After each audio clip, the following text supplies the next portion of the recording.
വയനാട് ജില്ലയിലെ മീനങ്ങാടിക്കടുത്തുള്ള ശ്രീ പുറക്കാടി പൂമാല പരദേവതാ ക്ഷേത്രത്തിലെ ഉത്സവമാണ്. ഡിസംബർ 23, 24, 25 തീയതികളിലാണ് ഈ നാടിൻ്റെ ഉത്സവം. പുറക്കാടി പൂമാല പരദേവതാ ക്ഷേത്രം, ആ ക്ഷേത്രത്തിലെ മേൽശാന്തിയാണ് ശങ്കരനാരായണൻ.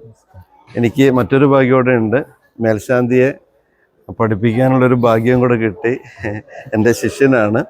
ഈ വനവാസകാലത്ത് സീതാദേവി ലേവശന്മാർ ഇവിടെ വന്നപ്പോൾ പൂമാല പരദേവതയായ ശിവദേവന്മാര് ഈ ദേവിക്ക് സ്ഥാനം നൽകി അത് കിഴക്കോട്ട് ദർശനമായിട്ട് അമ്മയെ പ്രതിഷ്ഠിക്കാനുള്ള ഒരു കാരണവും കൂടിയായി. അതെ. അപ്പോൾ ഇവിടെ എടൂരും മാട്യമ്പം പിന്നെ കൊങ്ങിയമ്പം ഇങ്ങനെ 4 കുടിക്കാര് സ്ഥാനീയരാണ്. പിന്നെ കുപ്പത്തോട് രാജശേഖരൻ നായരാണ് ട്രസ്റ്റി.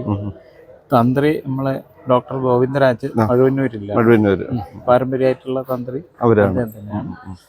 പിന്നെ പ്രാർത്ഥന ഫലിച്ച് ഒരുപാട് ഭക്തർ വരുന്നൊരു കാര്യം കൂടി നമുക്ക് അഭിമാനിച്ചു. മേൽശാന്തിയെ കുറിച്ച് പറയുമ്പോൾ എനിക്കും അഭിമാനമുണ്ട്.